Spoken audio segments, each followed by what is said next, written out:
Hi, this is Brad Constantine, and this is a podcast recording of the Old Testament. Although this is not an official recording of the Church of Jesus Christ of Latter-day Saints, every effort's been made to be as doctrinally accurate as possible. I'll be using for the text the Joseph Smith translation of the Old Testament, along with many commentaries from general authorities of the Church, BYU professors, Bible scholars, and others. This format will be very detailed, and so if you want a deep analysis of the Old Testament, you come to the right place. Thanks for your attendance. Hi, and welcome back. This is going to be for 1 Kings chapter 7. So now we're finishing the temple up, and we're getting some of the things around the temple. But Solomon was building his own house 13 years, and he finished all his house.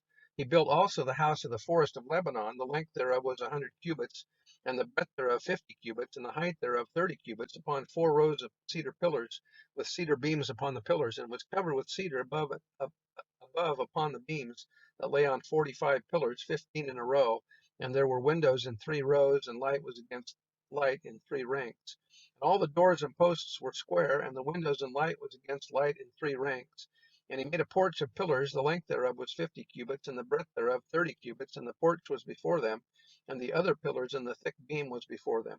Then he made a porch for the throne where he might judge, even the porch of judgment, and it was covered with cedar from one side of the floor to the other. And the house which he dwelt had another court within the porch, which was of the like work. Solomon made also a house for Pharaoh's daughter, whom he had taken to wife, like unto the porch. All these were of costly stones, according to the measures of hewed stones, sawed with saws within and without, even from the foundation unto the coping, and so on the outside toward the great court. And the foundation was of costly stones, even great stones, stones of 10 cubits and stones of 8 cubits. And above were costly stones, after the measure of hewed stones and cedars. And the great court round about was with 3 rows of hewed stones, and a row of cedar beams, both for the inner court of the house of the Lord, and for the porch of the house. And King Solomon sent and fetched Hiram out of Tyre. He was a widow's son of the tribe of Naphtali, and his father was a man of Tyre, a worker in brass. And he was filled with wisdom and understanding, and cunning to work all works in brass. And he came to King Solomon and wrought all his work. For he cast 2 pillars of brass of 18 cubits high apiece, and a line of 12 cubits did compass either of them about. And he made 2 chapiters. These are the decorative carved heads of a pillar, of molten brass, to set upon the tops of the pillars. The height of the one chapiter was 5 cubits, and the height of the other chapiter was 5 cubits. And nets of checker work and wreaths of chain work for the chapiters which were upon the top of the pillars, 7 for the one chapiter and 7 for the other chapiter. And he made the pillars and 2 rows round about upon the one network to cover the chapiters that were upon the top with pomegranates, and so did he for the other chapiter. And the chapiters that were upon the top of the pillars were of lily work in the porch, 4 cubits. And the chapiters upon the 2 pillars had pomegranates also above, over against the belly, which was by the network, and the pomegranates were 200 in rows round about upon the other chapiter. And he set up the pillars in the porch of the temple. And he set up the right pillar and called the name thereof Jachin, and he set up the left pillar and called the name thereof Boaz. And upon the top of the pillars was lily work, so was the work of the pillars finished.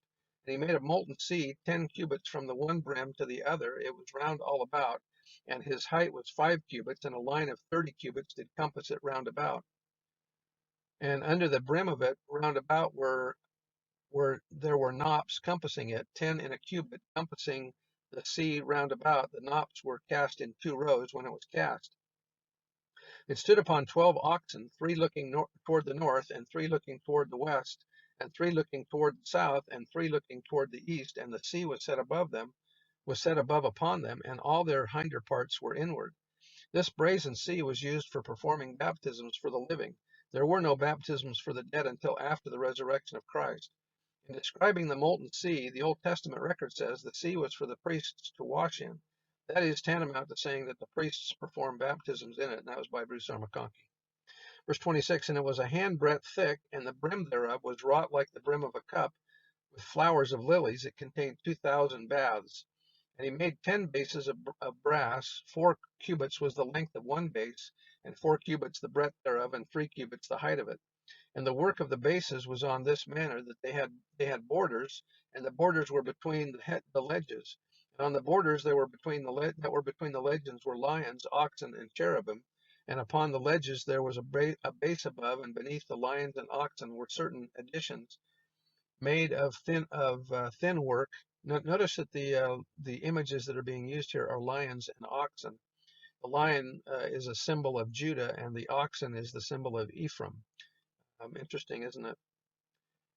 Verse 30, and every base had 4 brazen wheels and plates of brass, and the 4 corners thereof had undersetters under the laver were undersetters molten at the side of every addition, and the mouth of it within the chapiter, and above was a cubit, but the mouth thereof was round after the work of the base, a cubit and a half, and also upon the mouth of it were gravings with their borders, 4 square, not round. And upon the borders were 4 wheels, and the axle trees of the wheels were joined to the base, and the height of a wheel was a cubit and half a cubit. And the work of the wheels was like the work of a chariot wheel. Their axle trees and their naves and their felloes and their spokes were all molten. And there were 4 undersetters to the 4 corners of one base, and the undersetters were of the very base itself. I think those are shelves underneath these things here. And in the top of the base was there a round compass a half a cubit high, and on the top of the base the ledges thereof and the borders thereof were of the same. For on the plates of the ledges thereof and on the borders thereof he graved cherubims, lions, and palm trees, according to the proportion of every one, and additions round about. After this manner he made the 10 bases. All of them had 1 casting, 1 measure, and 1 size. Then made he 10 lavers of brass. 1 laver contained 40 baths, and every laver was 4 cubits, and was 4 cubits, and upon every one of the 10 bases 1 laver. And he put 5 bases on the right side of the house, and 5 on the left side of the house. And he set the sea on the right side of the house eastward over against the south. And Hiram made the lavers, or wash basins, and the shovels in the basins. So Hiram made an end of doing all the work that he made King Solomon for the house of the Lord. I just thought about this. A lot of this stuff's going to be outdoors, isn't it? The laver and the sacrifice. So when the rains come and the bad weather happens, they rained on. The 2 pillars and the 2 bowls of the chapiters that were on the top of the 2 pillars, and the 2 networks to cover the 2 bowls of the chapiters which were upon the top of the pillars, and 400 pomegranates for the 2 networks, even 2 rows of pomegranates for 1 network to cover the 2 bowls of the chapiters that were upon the pillars, and the 10 bases and 10 lavers on the bases, and 1 sea, and 12 oxen under the sea, and the pots and the shovels and the basins. And all these vessels which Hiram made to King Solomon for the house of the Lord were of bright brass. In the plain of Jordan did the king cast them, in the clay ground beyond Succoth and Zarthan. And Solomon left all the vessels unweighed, because they were exceeding many, neither was the weight of the brass found out. Solomon made all the vessels that pertained unto the house of the Lord, the altar of gold, and the table of gold whereupon the shewbread was, and the candlesticks of pure gold, 5 on the right side and 5 on the left, before the oracle, with the flowers and the lamps and the tongs of gold. And the bowls and the snuffers and the basins and the spoons and the censers of pure gold, and the hinges of gold, both for the doors of the inner house, the most holy place, and for the doors of the house, to wit, to the temple. In truth, the sanctuary was a golden house. I get that idea, don't you? The floor, which was of cypress wood, was overlaid with gold. The walls, which were paneled with cedar, on which the same designs were carved as on the doors, were covered with gold, and so was the ceiling. It needs scarcely be said how it must have glittered and shone in the light of the sacred candlesticks, especially as the walls were encrusted with gems. There were 10 candlesticks in the holy place, each 7 branched, and of pure gold. They were ranged right and left before the most holy place. That was by Edersheim. Verse 51, so was ended all the work that King Solomon made for the house of the Lord, and Solomon brought in the things which David his father had dedicated, even the silver and the gold, and the vessels did he put among the treasures of the house of the Lord. And that's the end of the chapter, and we'll see you next time. Bye.